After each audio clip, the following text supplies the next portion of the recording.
preguntas cómo, mira las preguntas cómo te están viniendo. ¿Listo? Eh, hay que tener en cuenta, hay que tener en cuenta, sí, chicos, que acá nos hablan de que Víctor consume un rico fruto de durazno. ¿Listo? Durante su descanso de la clase de biología.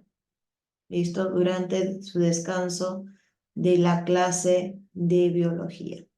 Hay que tener en cuenta, ¿listo? Hay que tener en cuenta que Víctor observa células, bueno, después de eso llevó a observación un raspado del endocarpio del fruto. Aquí básicamente vamos a hacer mención a dos tipos de tejidos.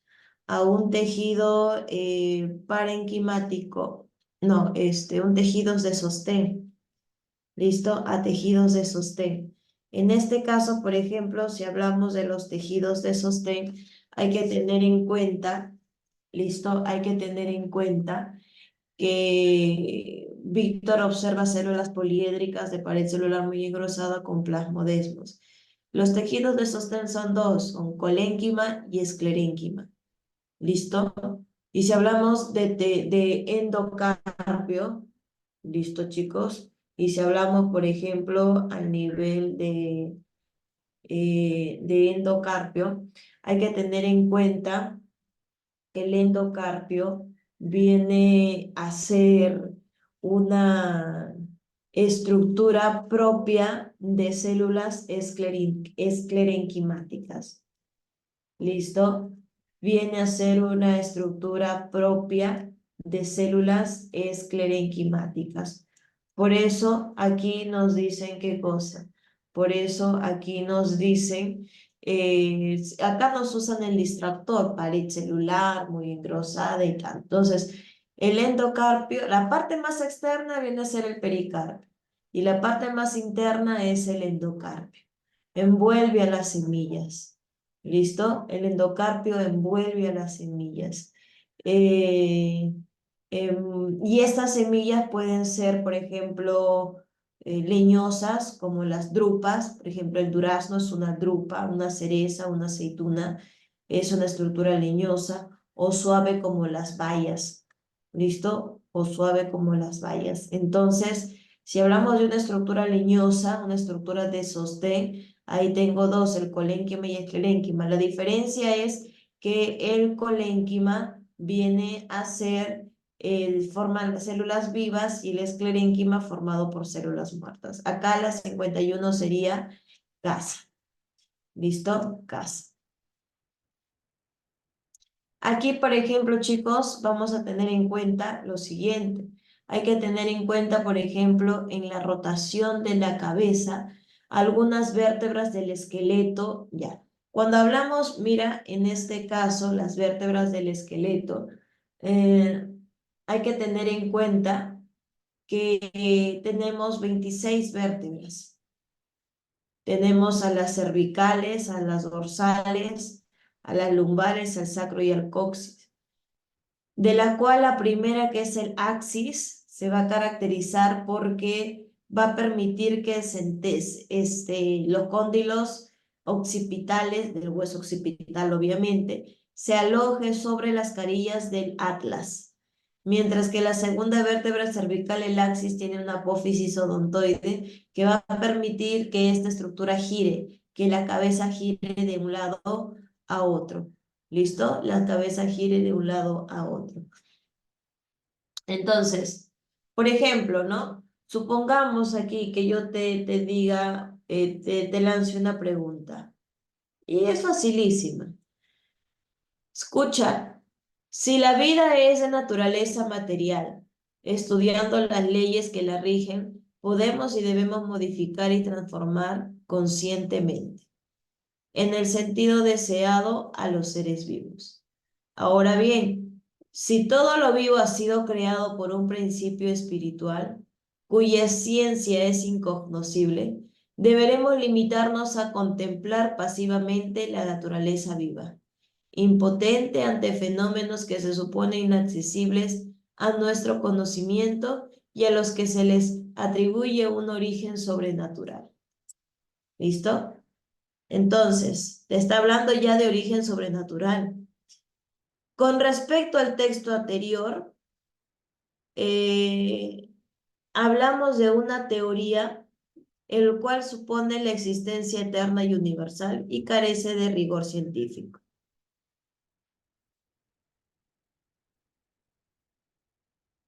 ¿Cuál sería la respuesta? No te voy a decir clave.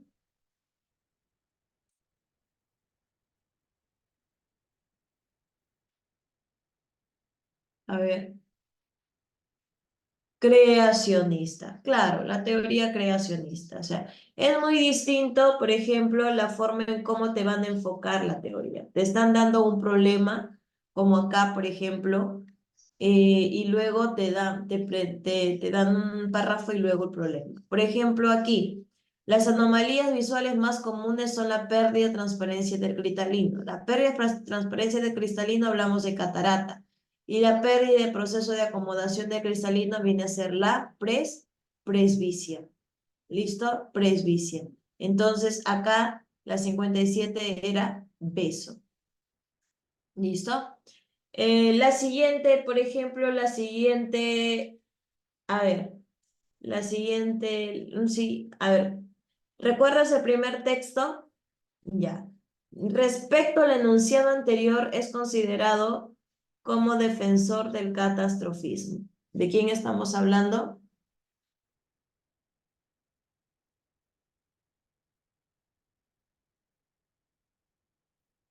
¿Quién es defensor del catastrofismo?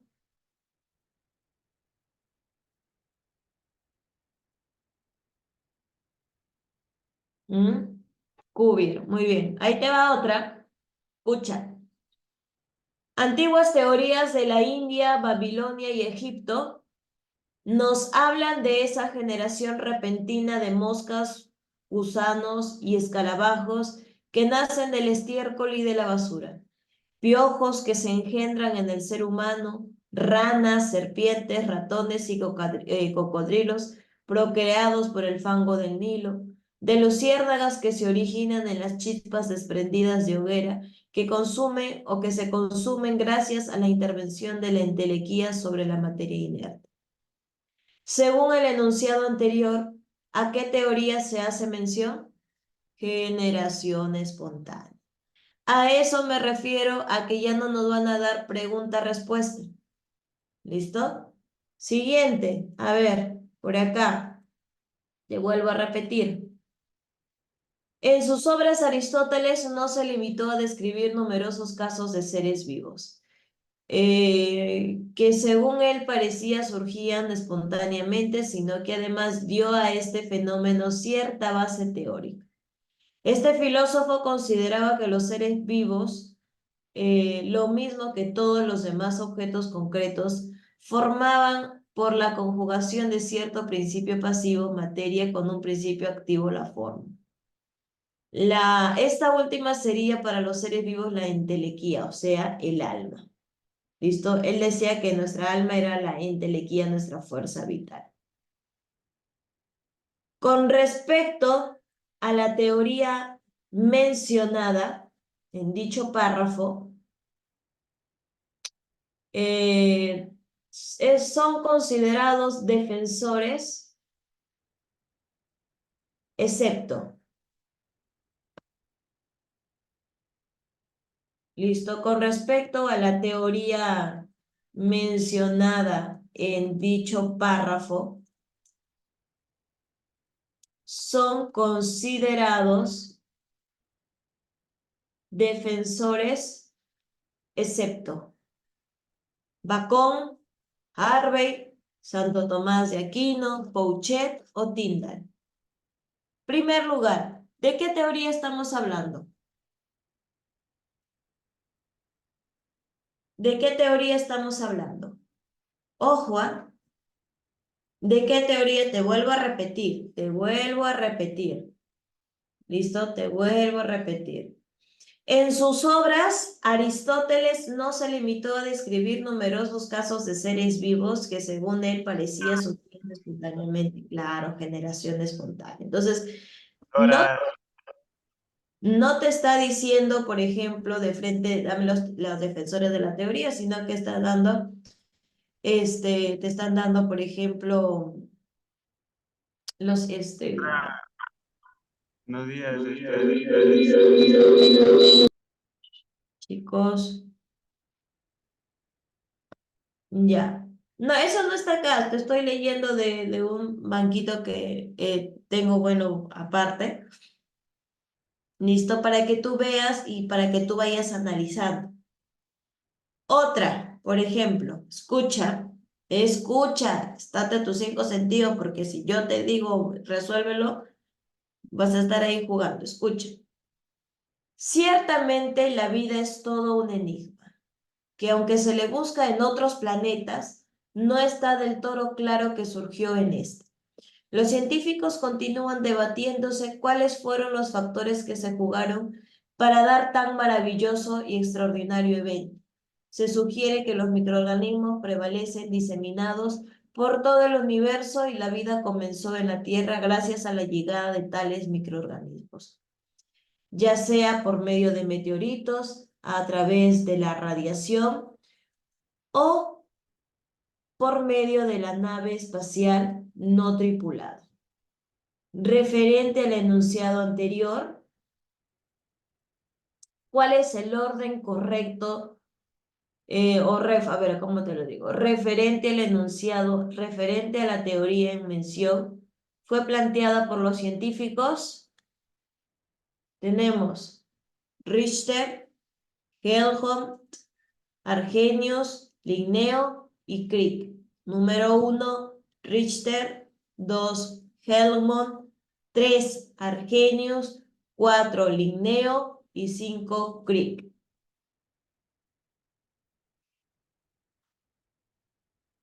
Le vuelvo a repetir. Richter, Helmont, Arrhenius, Linneo y Crick. ¿De quién estamos hablando ahí? En primer lugar, ¿a qué teoría hace mención el párrafo?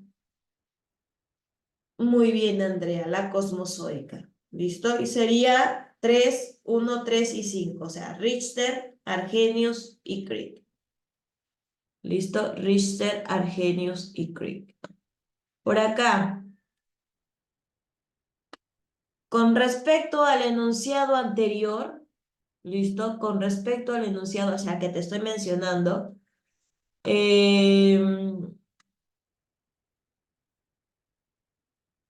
se contempla que la vida se había propagado de un sistema solar a otro por medio de la radiación. Con respecto al enunciado anterior, se menciona, listo, se menciona que la vida habría sido propagada, listo, había sido propagada de un sistema solar a otro por medio de la radiación. Litopanspermia, listo, hablamos de la litopanspermia. Hablamos de la radiopanspermia, hablamos de panspermia dirigida, quimiosintético, generación espontánea. Radiopanspermia. ¿Listo? Radiopanspermia. Otra, y la última para pasar a la práctica. Dice, tiempo atrás, los campesinos observaban cómo en lugares llenos de barro nacían ranas, serpientes u otros animales. Ante este aparente milagro, es lógico que supusieran que el lodo poseía una fuerza misteriosa capaz de crear seres. Cabe resaltar que este proceso no era exclusivo del barro, pues en el Ramayana, un libro sagrado de hinduismo, se menciona el nacimiento de insectos a partir del sudor y la basura. En China se creía que los pulgones nacían de plantaciones de bambú en las épocas cálidas y húmedas. Ante esto, científicos como Francisco Redi, Lázaro Spallanzani y Luis Pasteur desarrollaron y popularizaron la teoría de la biogénesis que establece que todo ser vivo surge de otro ser vivo preexistente, presentando un nuevo pensamiento a los campesinos. Del texto anterior se logra mencionar, ahí ya está. Mira, ahora sí, del texto anterior se logra presentar un nuevo pensamiento ante los campesinos,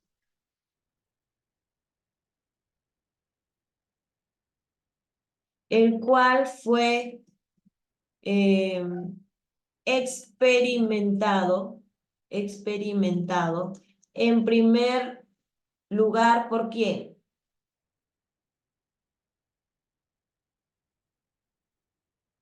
¿Por quién fue experimentado en primer lugar?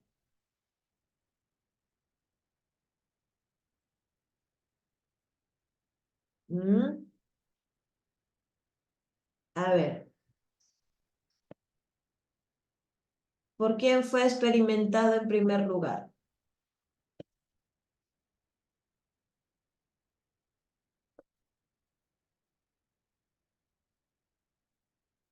Redi, claro, porque ahí está Pasteur, Aldane, Redi, Aristóteles y Helmont. Y cualquiera puede poner Pasteur, pero Pasteur no fue el primero en hablar, sino fue Francisco Redi. ¿Listo? Francisco Redi. Y así, jóvenes. ¿Listo? Entonces, ahí vamos a tener en cuenta, por ejemplo, lo mismo, ¿no? Lo mismo. Ahora, miren acá. ¿Listo? Los representantes de la teoría de la panspermia son, excepto, ¿quiénes vendrían a ser? O sea, así te pongan arriba un texto grande. ¿Quiénes son los representantes de la teoría de la panspermia?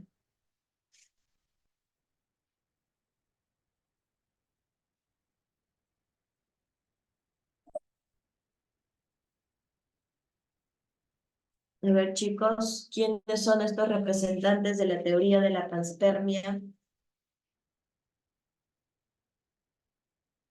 Excepto panspermia o cosmozoica.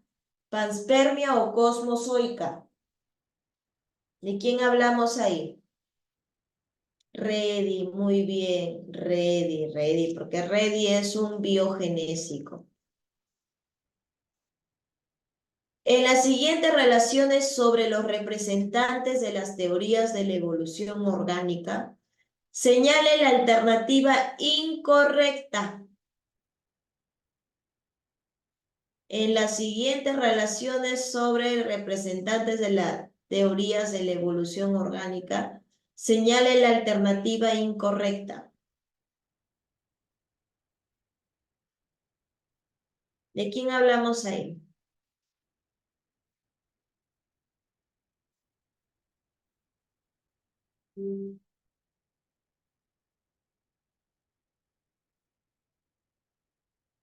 ¿De quién hablamos acá? A ver, vamos participando.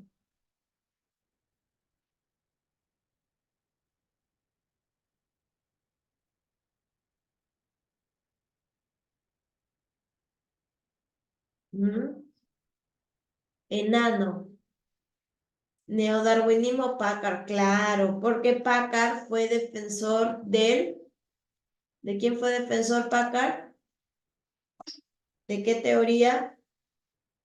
¿De qué teoría fue defensor Packard? A ver, ¿de qué teoría fue defensor?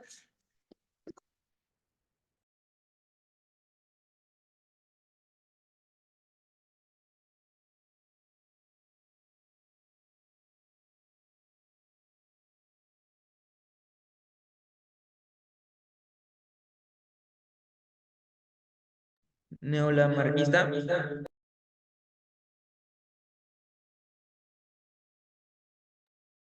Neolamarquista, claro, hijo. Hablamos del neolamarquista. Tenemos acá, en el caso de la teoría saltacional, fue establecida por... La teoría saltacional fue establecida por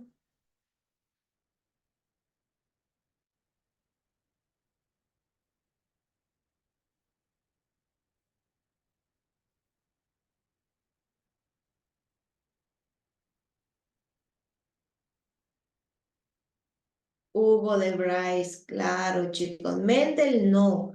Mendel fue el padre de la genética. ¿Listo? Hugo de Bryce.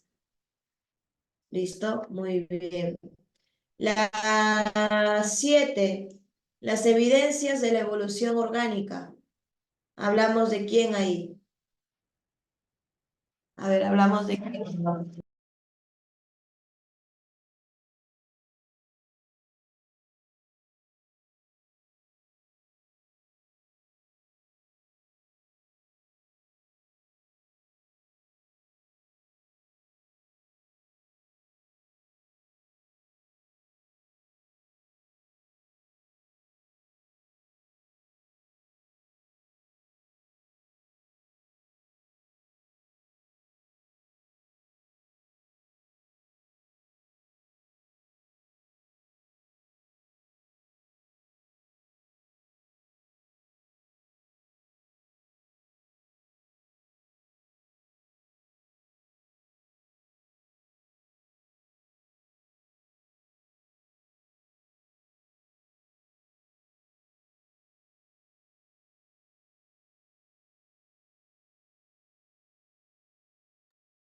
¿Hablamos de quién? Mira, cuando hablamos de las evidencias de la evolución orgánica, vamos a tener en cuenta, por ejemplo, chicos, a lo siguiente.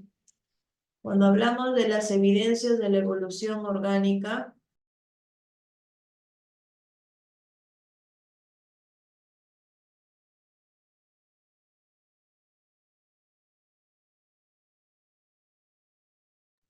tenemos acá, por ejemplo, ¿a quién?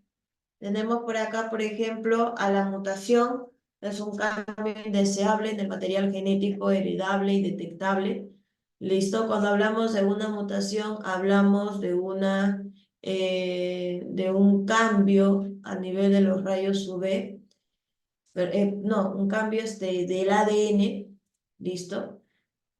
Hablamos, por ejemplo, a nivel de la recombinación genética, ¿listo? Hablamos de combinaciones que se dan entre los genes del padre y la madre en el momento o al momento de formarse los gametos.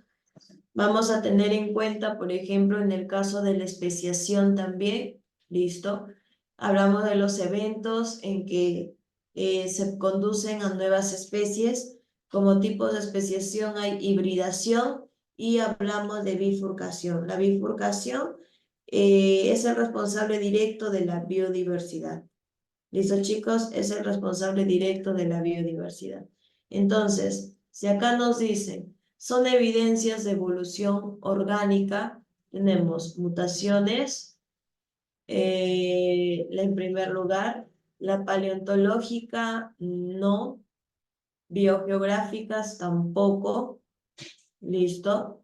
Hablamos de la deriva génica.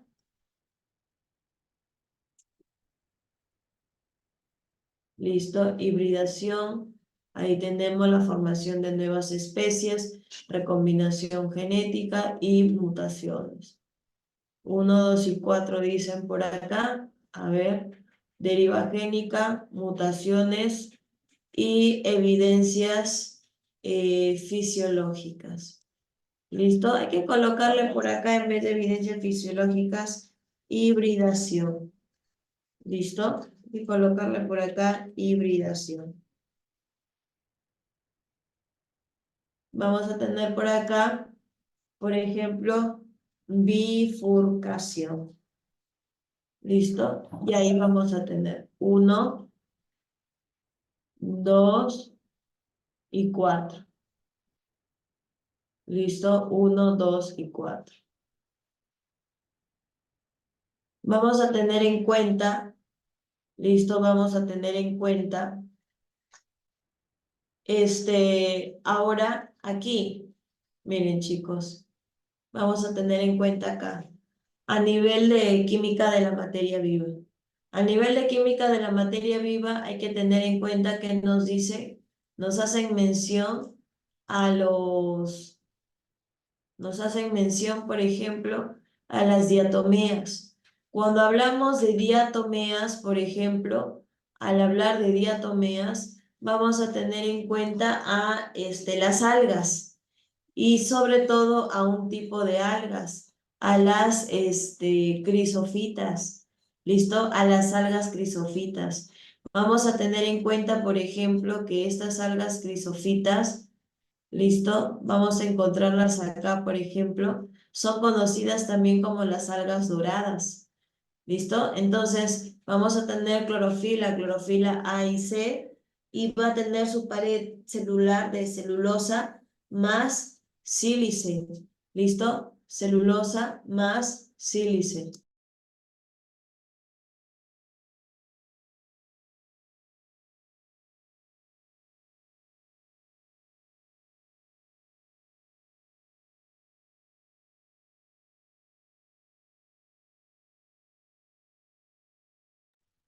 ¿Listo? Entonces, hablamos de crisofitas, algas doradas, clorofila A y C, pared con celulosa más sílice hidratado, formando una caparazón o frustro. Son el principal componente del fitoplancton e incluye las algas diatomeas, las cuales poseen tecas con bellas ornamentaciones. Hay que tener en cuenta, por ejemplo, también este, pirrofitas, hablamos de las algas de fuego. Las pirrofitas, por ejemplo, son algas, listo, clorofilas A y C, tienen pared de celulosa, incluye formas marítimas unicelulares. Tenemos, por ejemplo, a nivel de los dinoflagelados, los que poseen flagelos y cuando proliferan producen una marea roja, que también podemos observar que algunos presentan bioluminiscencia y emiten una luz verde o roja. Esas son las pirrofitas, las algas de fuego. ¿Listo? Hay que tener en cuenta, por ejemplo, también a nivel de las clorofitas, que son algas, ¿sí? Son algas verdes, por ejemplo, las clorofitas. Son algas que tienen pared de celulosa más mucilágeno. ¿Listo? Pared de celulosa más mucilágeno. Y vamos a tener en cuenta, ¿listo? Y vamos a tener en cuenta, por ejemplo, que presenta diversas formas. Clamidomonas, ¿listo? Presenta formas coloniales, como la pontorina y el volvox, y formas pluricelulares, como la espirogira y la ulva lactuca. ¿Listo? Evolutivamente se originan, ¿qué cosa? De plantas superiores. ¿Listo? Evolutivamente se originan de plantas superiores. Y vamos a tener en cuenta, ¿listo? Y vamos a tener en cuenta que una de las que viene más en el examen viene a ser la vulva lactuca. La siguiente viene a ser la faeofita. Esta faeofita se caracteriza porque son algas largas, son algas complejas. Por ejemplo, estas algas, estas grandes algas se van a caracterizar porque poseen pared con celulosa, pared con mucilágeno y posee alginas. ¿Listo? Son las más largas y las más complejas y pueden llegar a medir más de 50 metros.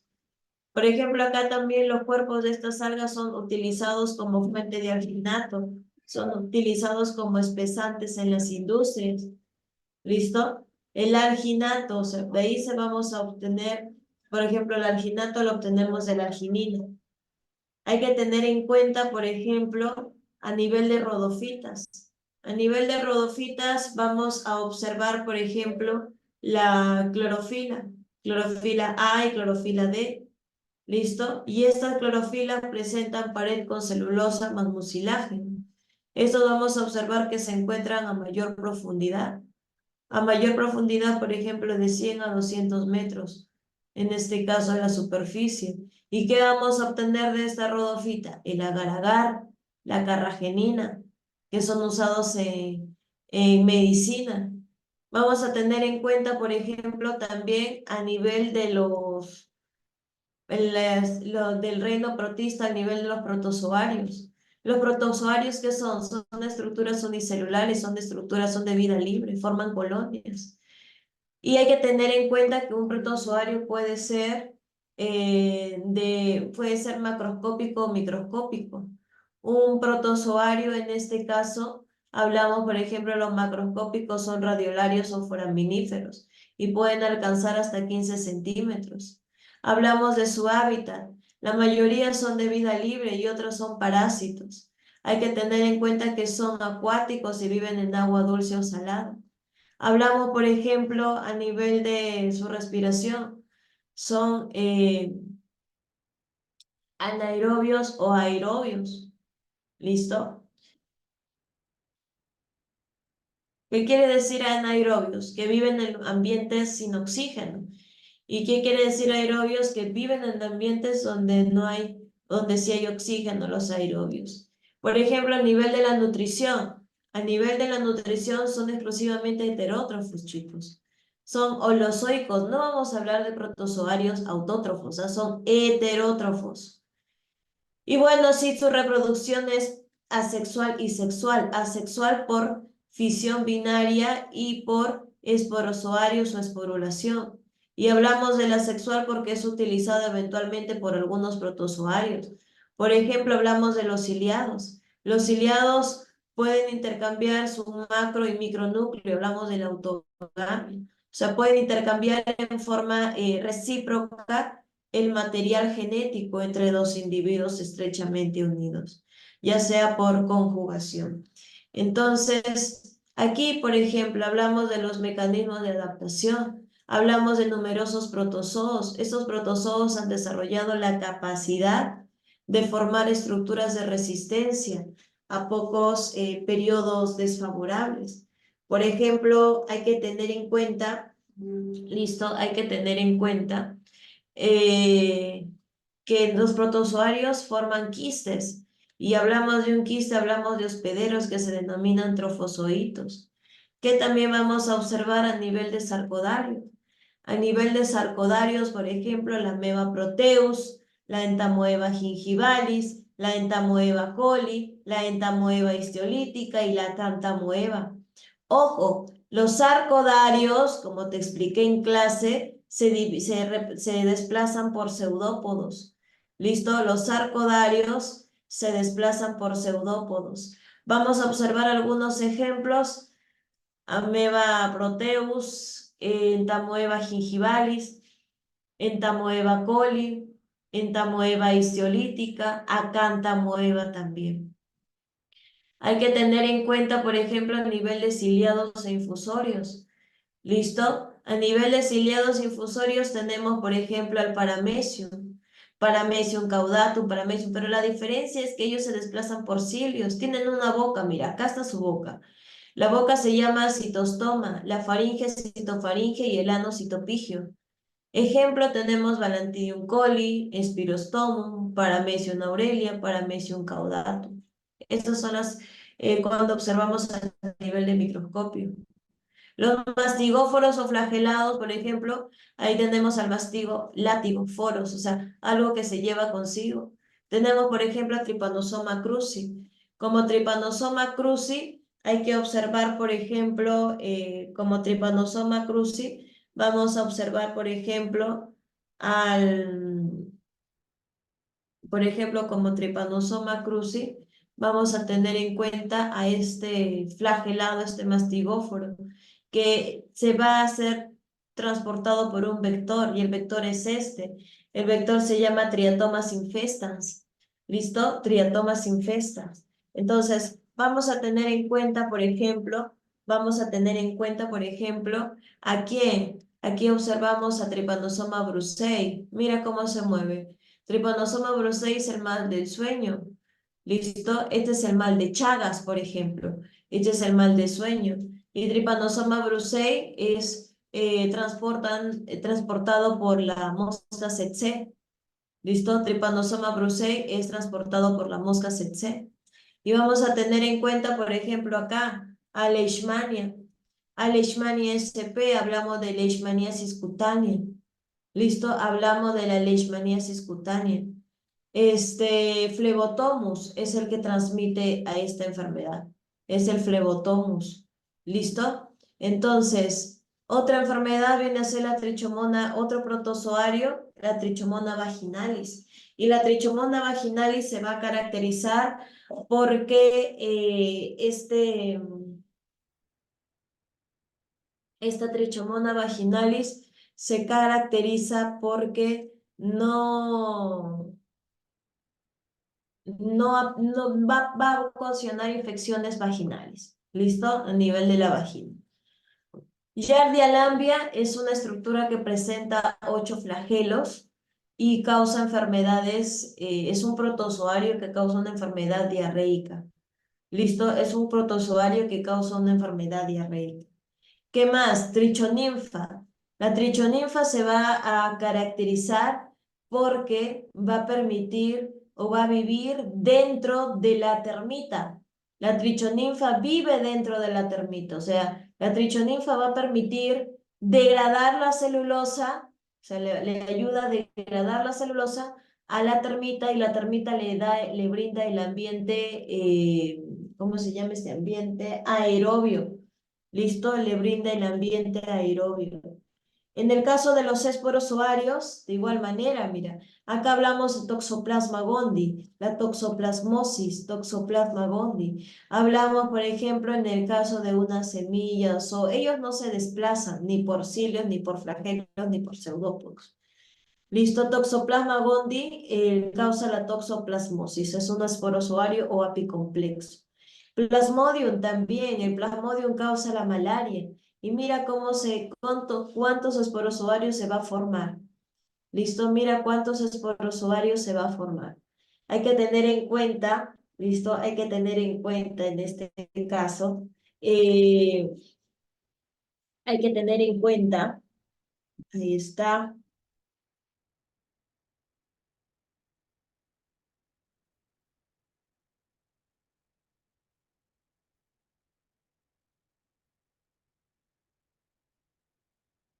Hay que tener en cuenta que este esporozoario, este Plasmodium causa la malaria y vamos a observar que el Anófeles viene a ser su vector.